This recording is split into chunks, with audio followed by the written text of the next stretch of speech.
Hi, everyone. My name is Daniel Williams, Senior Editor of Industry Insights at MGMA.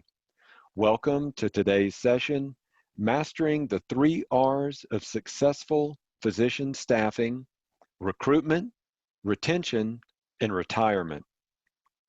We have a few reminders before we begin.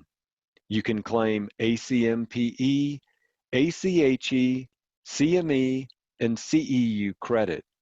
And if you view the live session, AAPC, CPE, and CNE credit.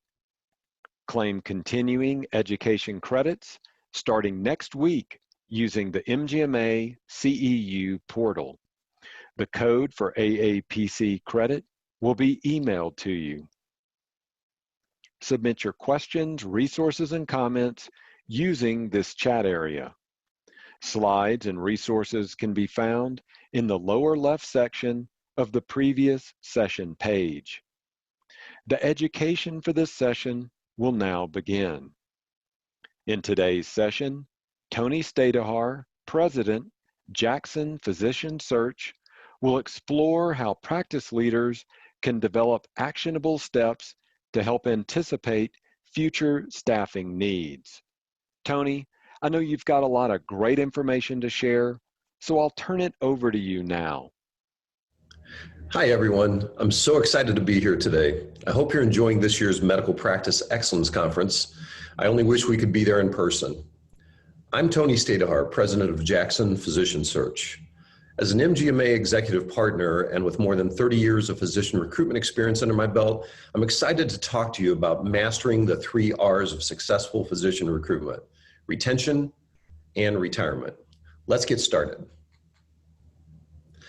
Today, we're going to touch on the following 3 topics.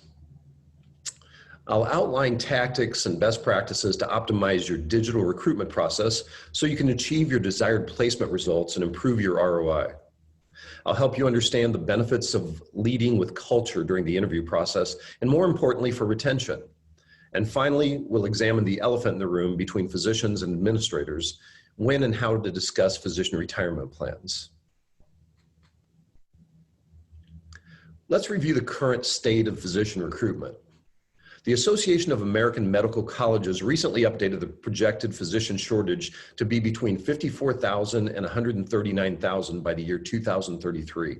Even with COVID's impact on the industry, which has led fewer new physician searches at the moment, the long-term reality remains. We don't have enough physicians to meet patient demand, and that creates additional challenges when it comes to recruitment. We also know that demographic trends like an aging population, obesity, and other health problems continue to be primary drivers by continuing increased demand. Also, we know that 25% of physicians are approaching retirement age, and there aren't enough doctors to replace them as they exit and leave.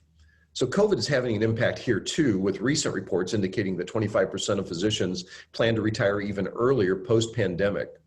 This is certainly attributable to many reasons, but it strains the supply and demand even further. Another issue compounding the shortage is that there aren't enough residency slots for every medical school graduate. We have done a fair job, though, of increasing medical school applicants, but it creates even more problems when there aren't enough slots for the graduates to match for residency, thus creating a lot of well-educated graduates with a lot of debt and little hope for the future.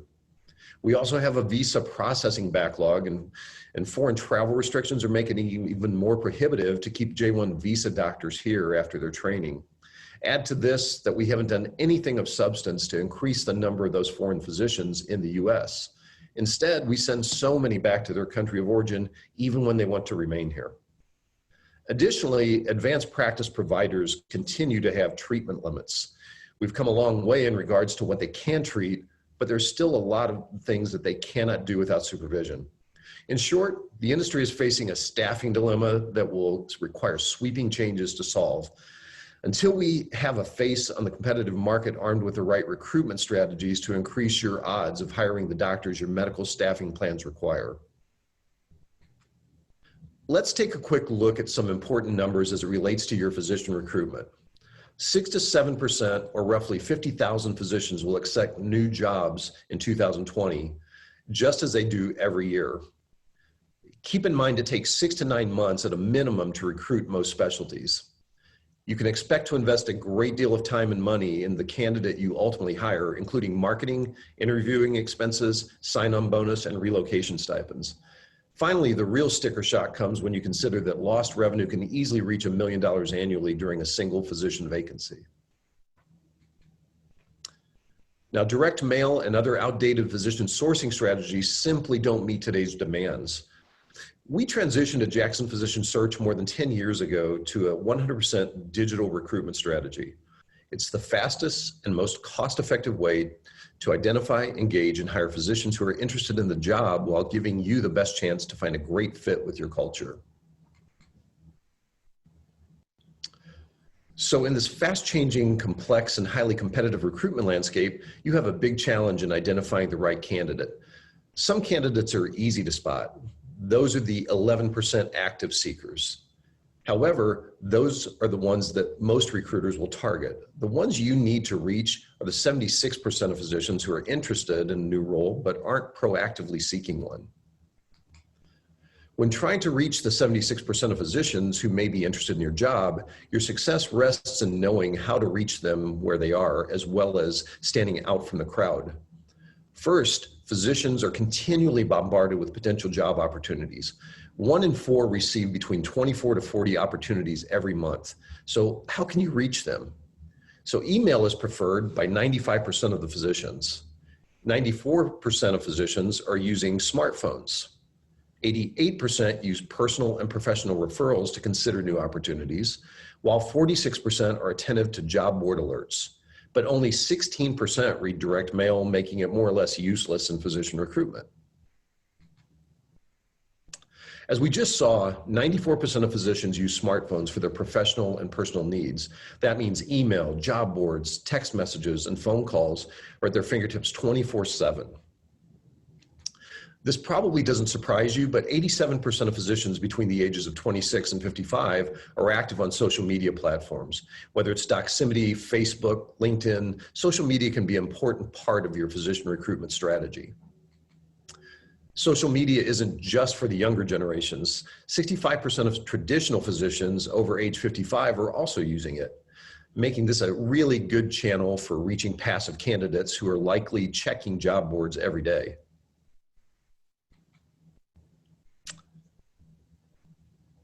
Most physicians prefer to receive opportunities by email, 95% in fact. This is physician reported data, but anecdotally, our recruiters hear this all day, every day when speaking with candidates on the phone.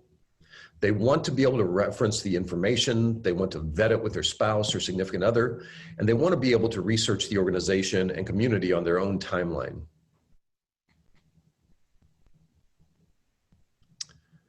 So what's next in digital sourcing? We believe it's mass texting.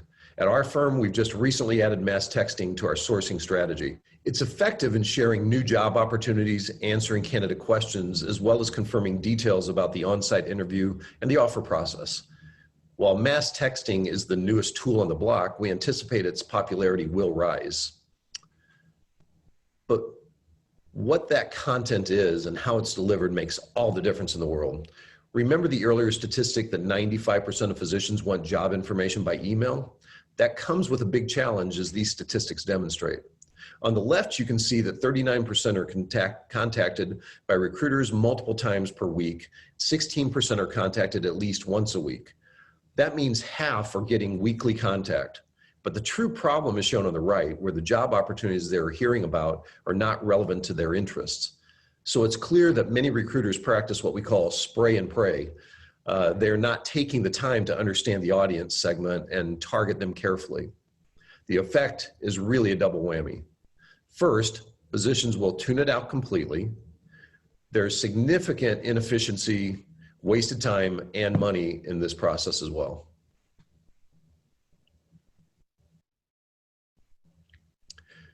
One real benefit of a digital recruitment strategy is its agility. You can adjust your messaging and target audience in real time to improve your results and attract more candidates. The process includes creating brand awareness for your practice, what it's like to work there. Share content that physicians find relevant, such as work-life benefits, culture, or compensation, for example. Build a network of candidates so you have a pipeline of physicians who are aware of your practice and may be interested in a new position. Through your brand awareness and content sharing efforts to your network of potential candidates, you'll be able to identify those that are the most likely to relocate to your practice. Finally, always post and advertise your jobs on relevant job boards and social media networks.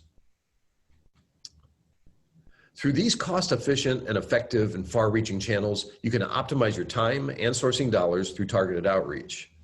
Attract qualified candidates via targeted emails, social networks, and national job boards.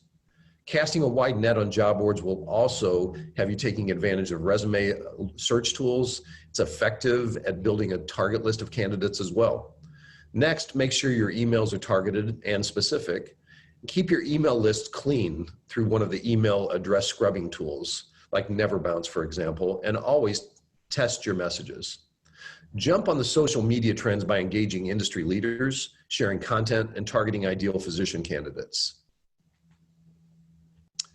Now, we've already touched on this in the last slide, but keep in mind that while there are many ways to reach physician candidates, a spray and pray approach is woefully inefficient. Once you've built a solid network of candidates through social media, job boards, and virtual career fairs, make sure your message is targeted and the content you share is highly relevant. Job ads are great only if they're engaging and seen. When posting on job boards, your own website, or social media, put yourself in the candidate's shoes and what would get your interest? How can you stand out from the crowd? A picture's worth 1,000 words, so choose one that really reflects the community. In your job description, make sure to use keywords that algorithms will pick up as well. And if the role is already vacant, boost your job ads by putting additional advertising dollars behind them. Recruiting for fit is the secret sauce for retention and a key driver for recruitment ROI. So let's dive in there. What is culture? It's a shared mission. It's behaviors that align with your practice's values, and it's the #1 reason physicians leave organizations for a new role. So what are the benefits? Those who have a strong and healthy culture enjoy competitive recruitment advantage. They also have improved performance as expectations are clear and employees will feel fulfilled and they feel like they belong. Retention may be the biggest benefit of a strong culture. So after investing $250,000 in a candidate, you don't want to lose that physician. So how do you build this strong culture? Well, first, you have to know where you stand with employees and leadership. So possibly deploy a survey. Once you've identified trouble spots, follow a course correction plan to close those gaps. Then monitor, measure it often for continuous improvement. You cannot over communicate here, just do it often.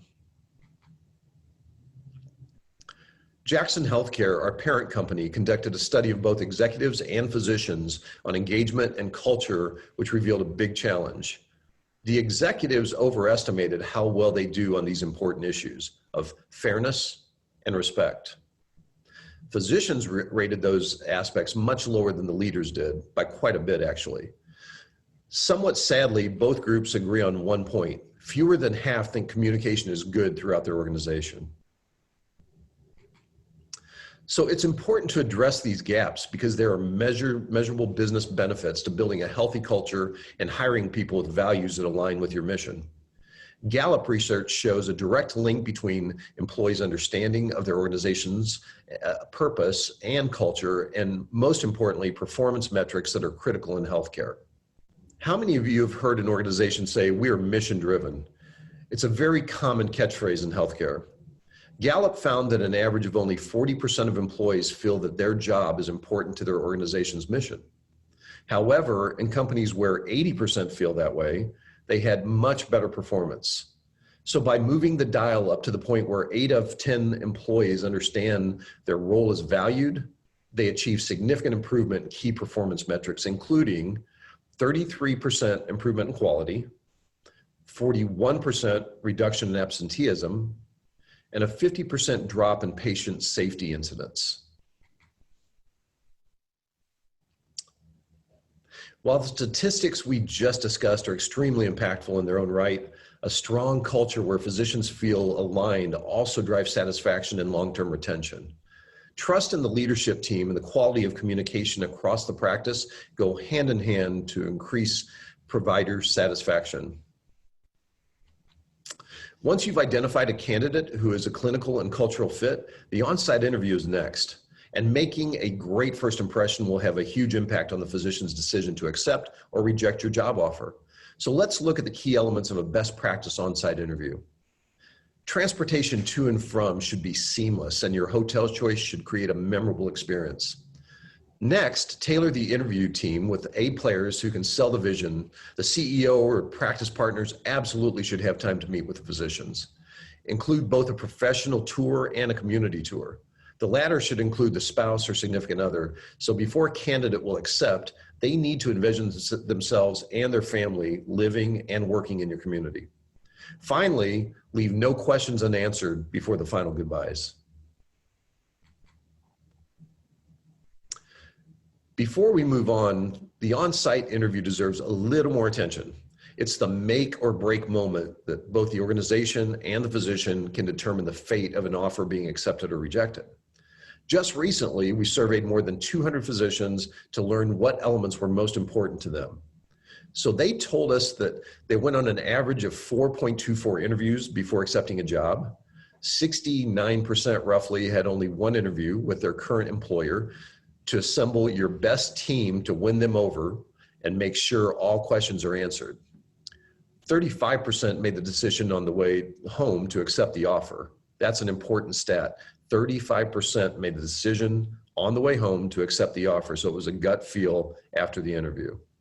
Only 50% of physicians received a community tour, but more than 80% said it had a positive impact on their decision to accept the job. You have to sell the community and the job. The two feelings that were most important to offer in acceptance were excitement and a sense of being welcomed. The key takeaway in physician recruitment success and retention depends on a strong cultural fit, and the on-site interview is both yours and the candidate's best chance of addressing mutual fit. Let's move on to the third R of successful physician recruitment, the changing face of demographics of medicine. I think we'd be hard pressed to find just about anyone who doesn't know America is facing a growing physician shortage, but it's not just about the shortage numbers.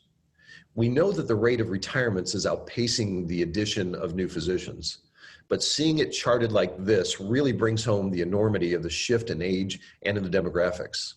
The Gen X and millennial recruitment pool growing more slowly, more women and greater ethnic diversity are in our medical community today, fewer hours of patient care available from millennial physicians.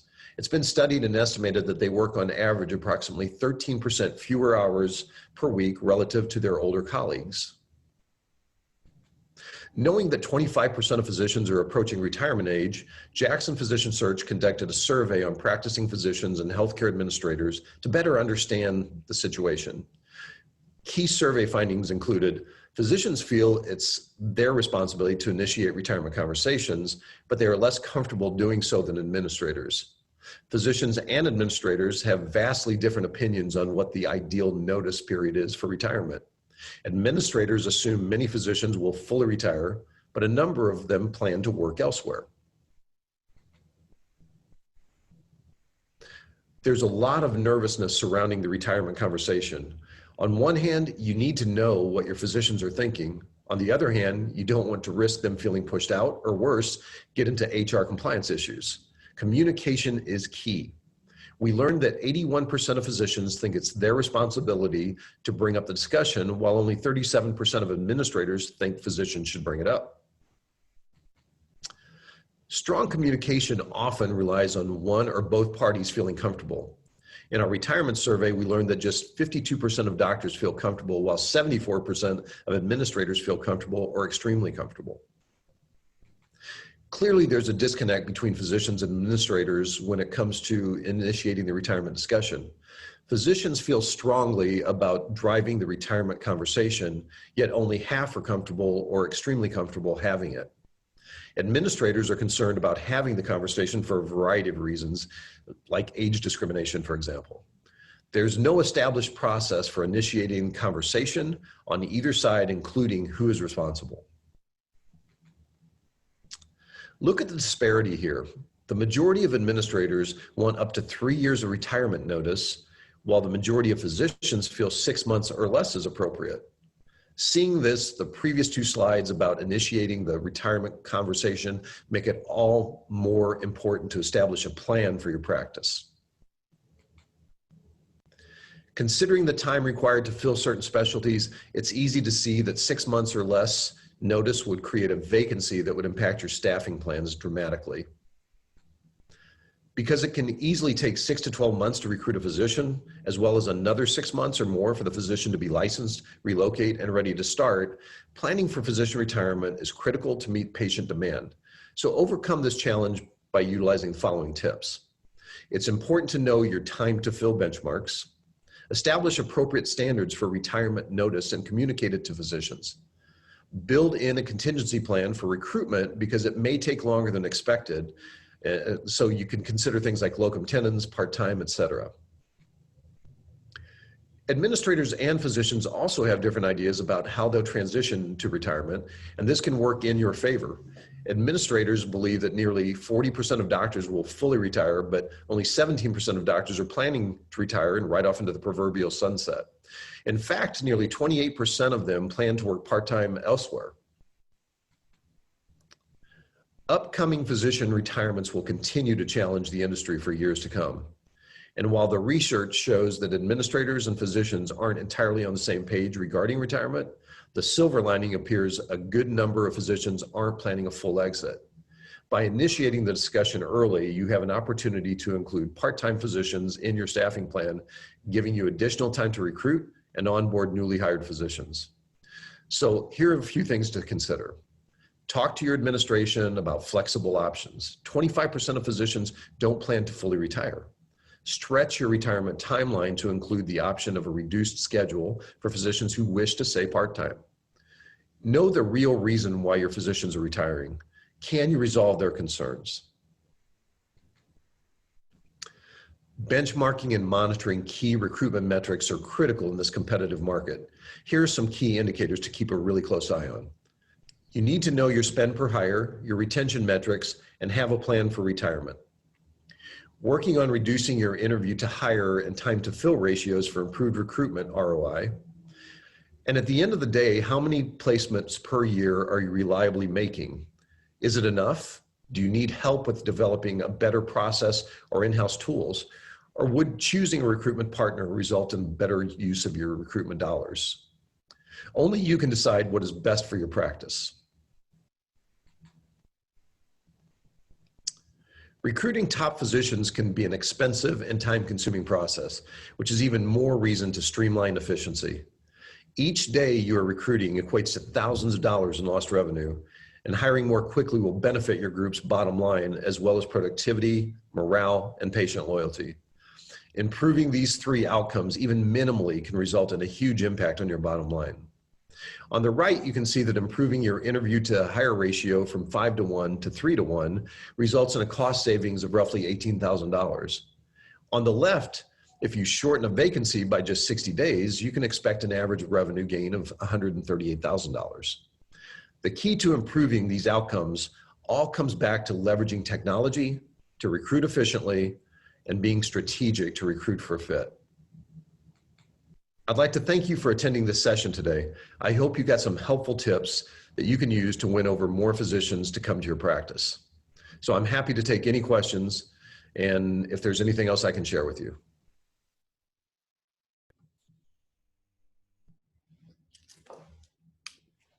Tony, thank you very much, sir. That was a great presentation. Much appreciated. Thank you. Good to get to talk with you again. And you and I have talked about this right now. I want to put some things into perspective because one of the things you guys at JPS do is you really focus on things like that community tour, you know, really bringing those prospects on board and then showing them everything you've got. You got to do some of these things virtually because of COVID.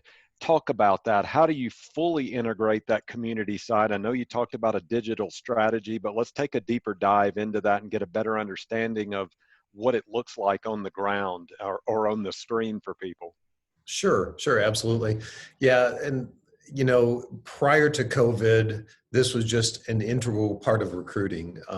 In most cases, in terms of permanent recruitment, you find somebody is typically closing down a practice, uprooting their family, moving, God knows, halfway across the country, all the way across the country, probably in many cases to a place they never knew existed.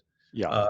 Over half of our placements come from people who go to places that they didn't know that they never visited prior to this. So Hmm. it's really an interesting prospect. So really, you're almost playing the game of a matchmaker. So it's Yeah. really important to understand what it is they're looking for, compare that with what you have to offer within the community.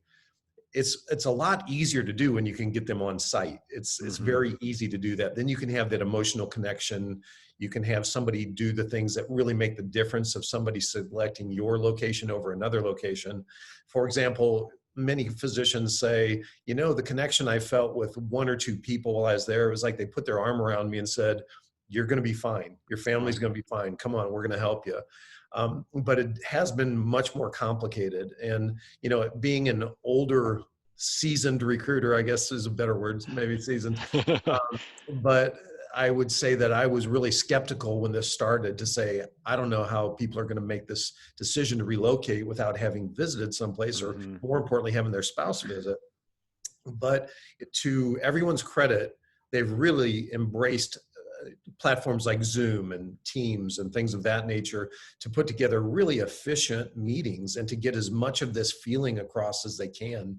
So Hmm. those who embrace that and figure out ways to do that are the ones who are really winning this battle right now. Because there are a lot of physicians. We're still we'll recruit over 500 physicians this year.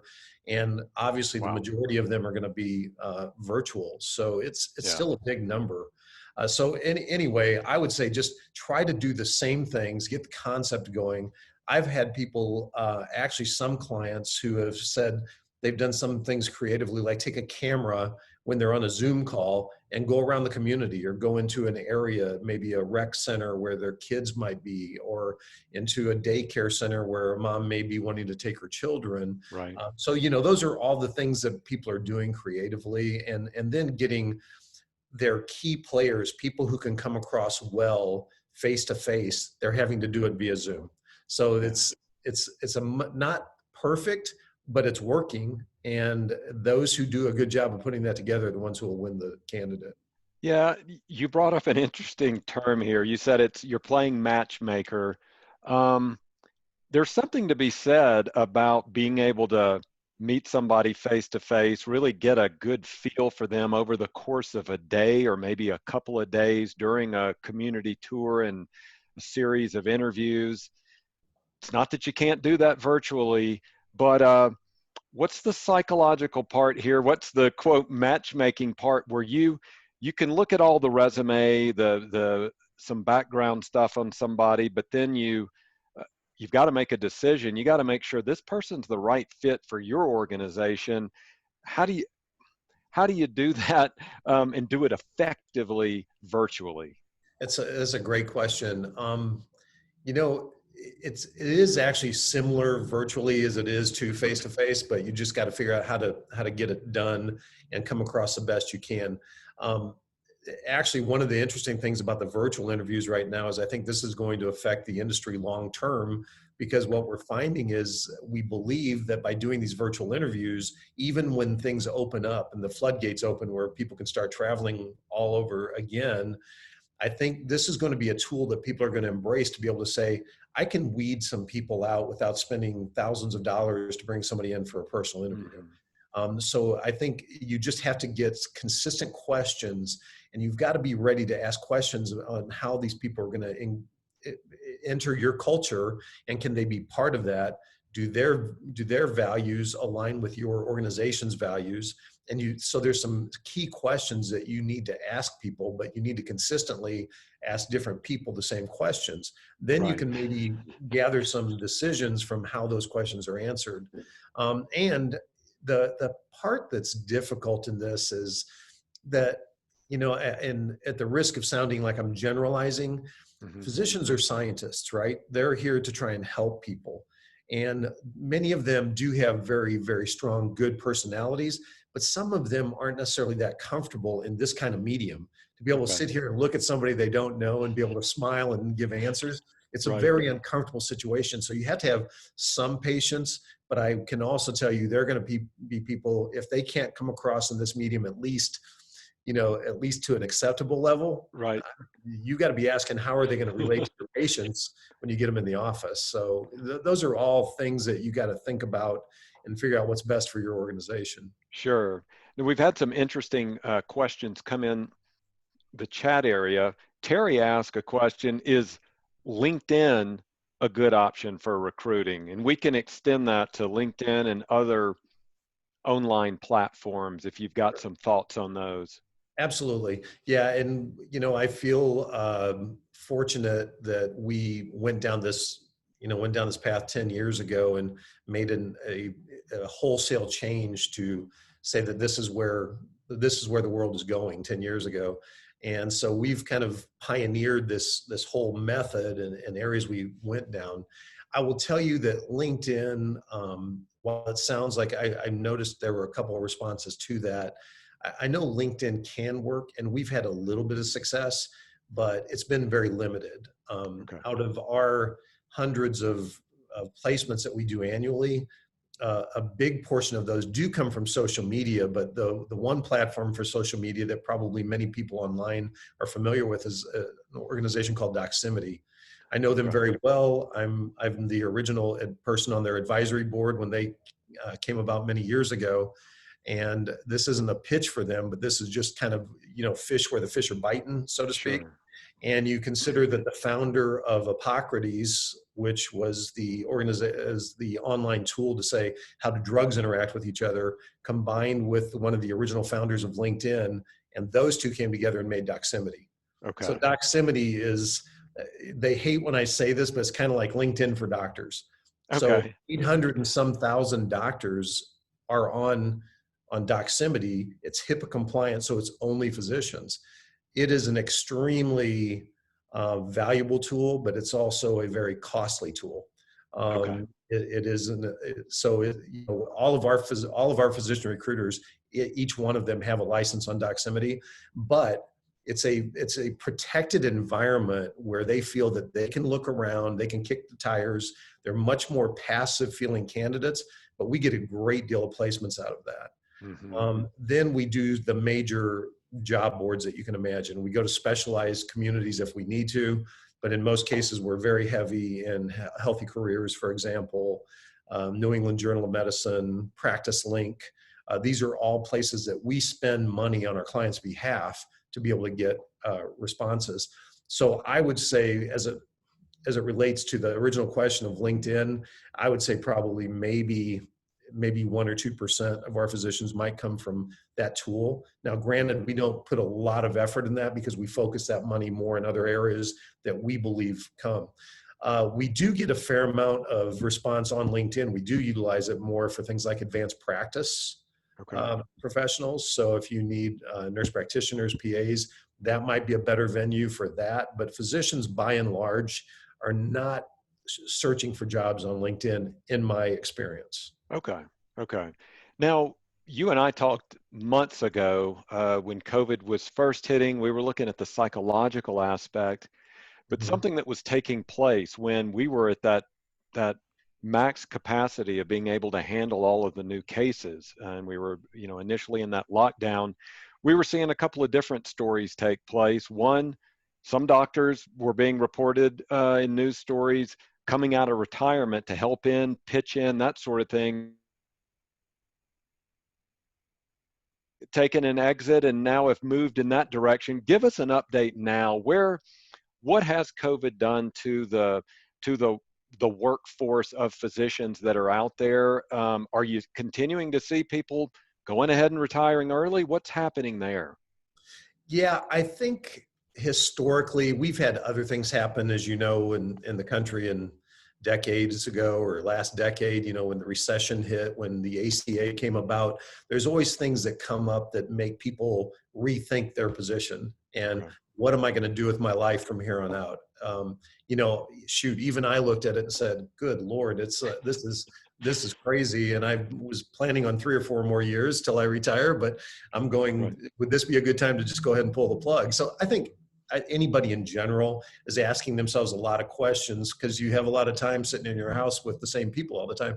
So, but I think it's affecting doctors still in a great way. I think you've seen the interviews that I did Yeah. with different friends who are physicians and CEOs across the country on our website. When you look at those and you listen to these people, when I've interviewed them, the emotion that comes out of them surprised even me. And I know these people well.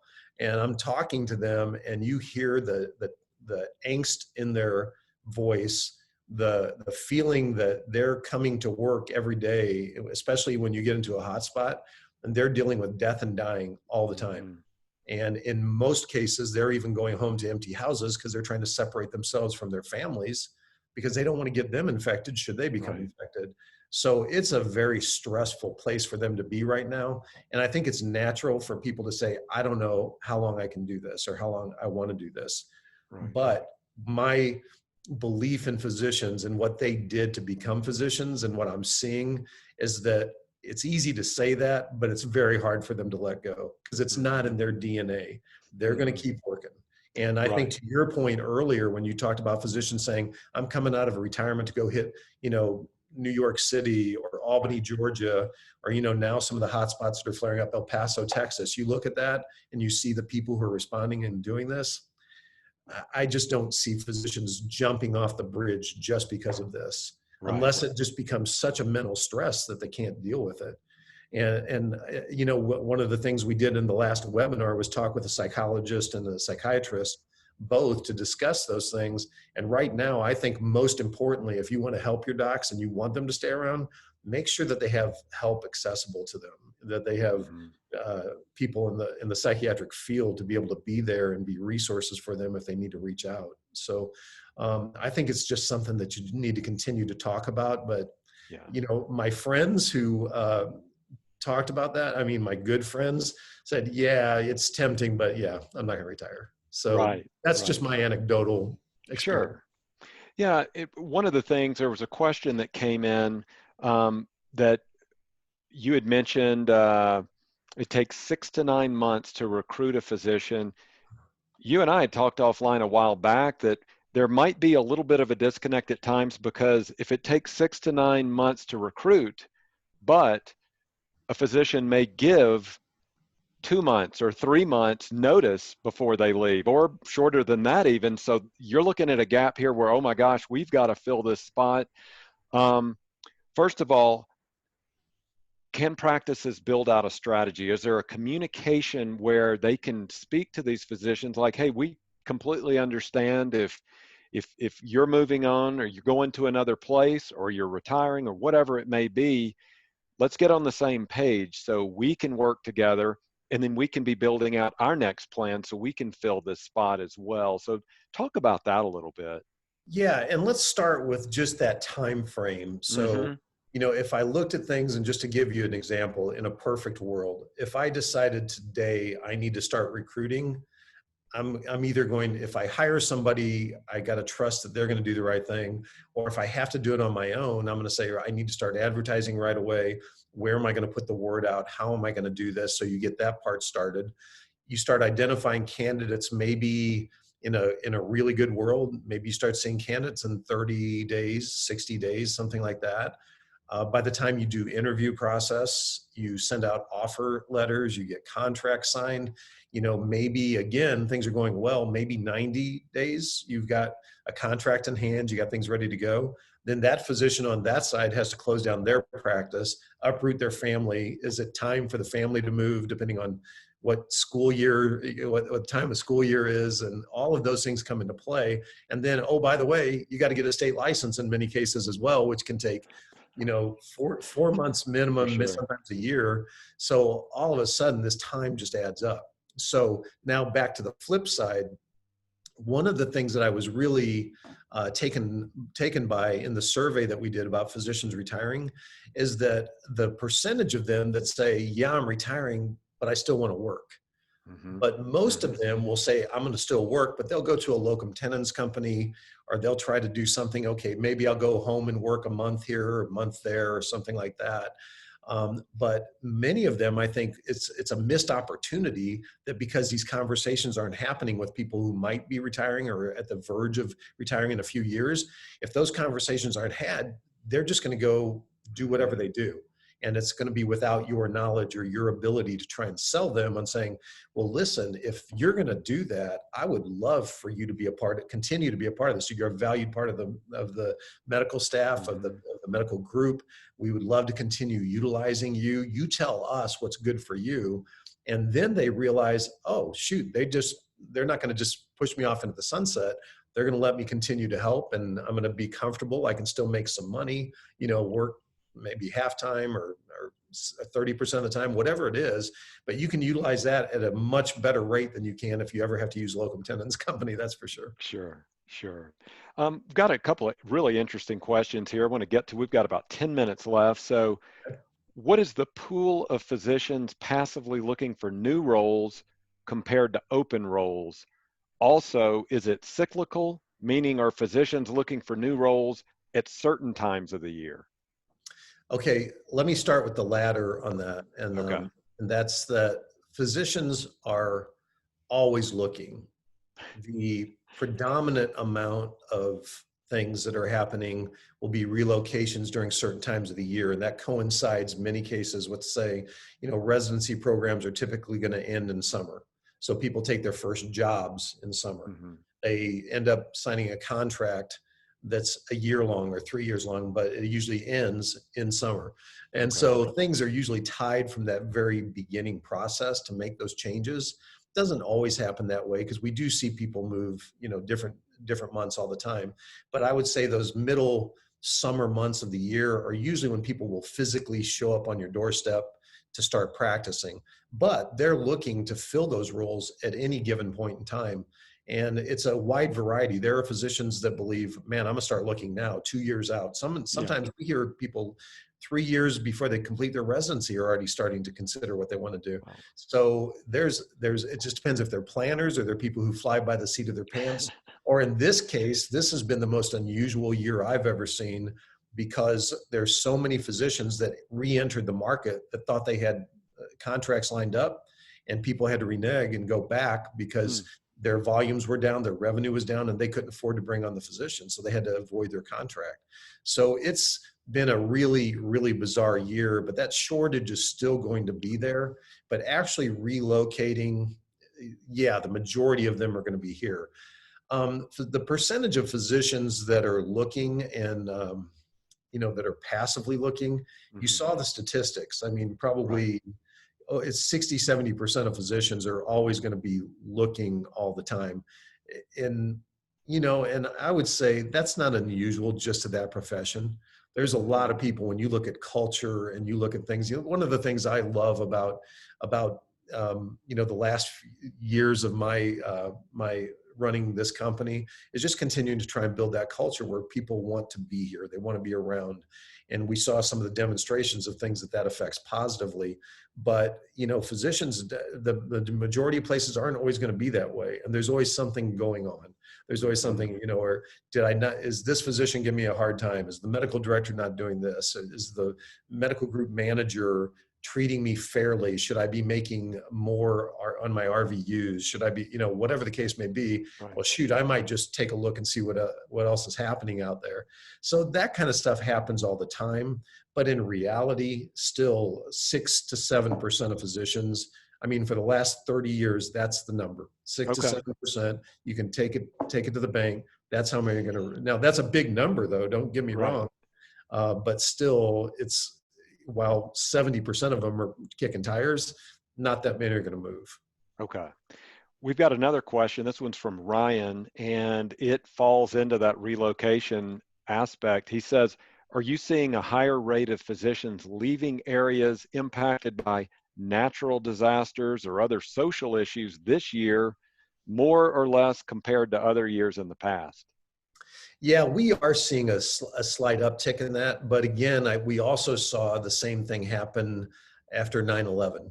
We saw Mhm. similar things happen after the recession in 2008. There's a lot of things that we've seen eh, go that route, and it's usually things that are something that's really impactful that tugs at everybody's heartstrings.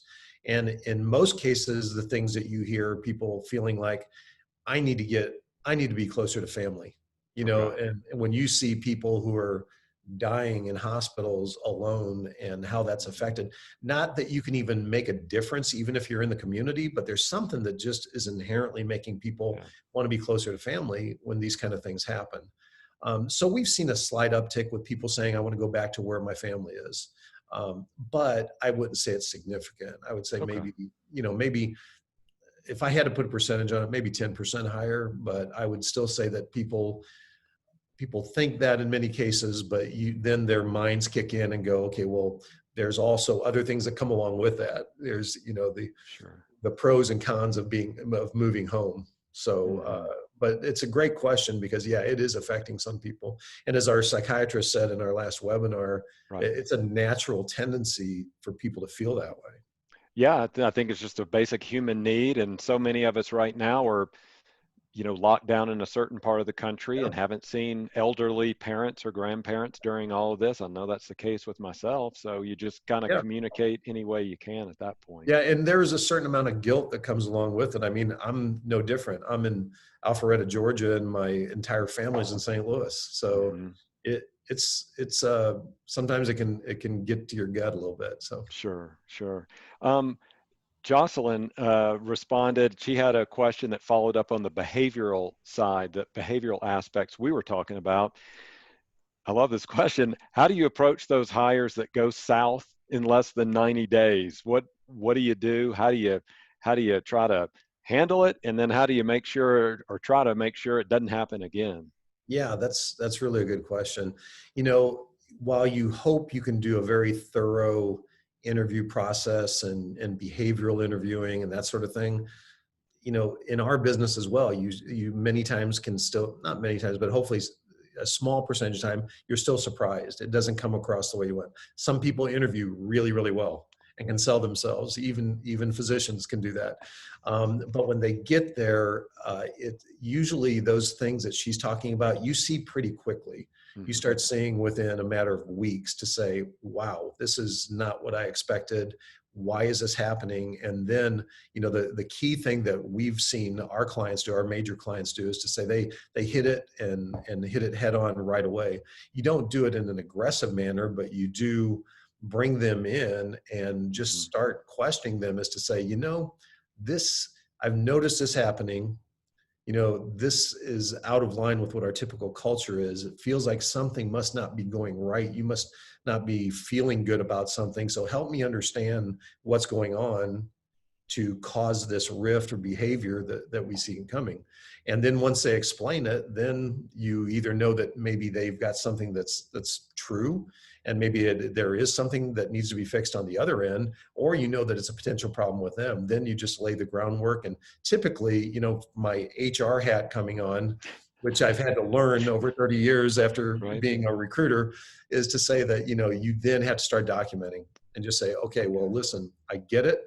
However, this is what we are. This is who we are, and we discussed this when we came in. So we want you to adapt. We think you can be valuable, but this needs to improve. So you just have Sure. to hit it head on, and the quicker the better. I mean, don't once, maybe I'd start talking about it. Twice, definitely. Don't let it Right. get to a third time. Right. Uh, I could talk with you all day about this, but we have time for one more question. Let's get a brief answer from you if we can. Okay. Marissa has an awesome question. Does the physician shortage attribute to the practice ownership entitlement? Uh, Let me see if I can get this. Hold on, my whole screen just changed here. Does the That's okay. physician shortage uh, is it contributing to a new ownership becoming part of the standard offering for private-owned practices? Okay. It's a good question. I don't see that coming up that often as something that people are really that interested in. As a matter of fact, I've seen it go the other way ever since the Affordable Care Act came in. Uh, people are trying to steer clear unless they can have some hands-off ownership. Okay. Then many times they're okay with that. But if they have to take the lead and be responsible for regulations and things that could affect them negatively, they don't want any part of that. They just want to practice medicine. Right. All right. Well, Tony, it's a pleasure talking to you. Great presentation. Thank you. Thank you. Thank you so much. And thank you to the participants here. You guys helped drive this conversation. Remember to visit the Solution Center to find partners that will address the topic in today's session. Thank you so much. Look to see you in another session. Look forward to talking to you again, Tony. Thanks so Thank much. you. Bye-bye. Bye now.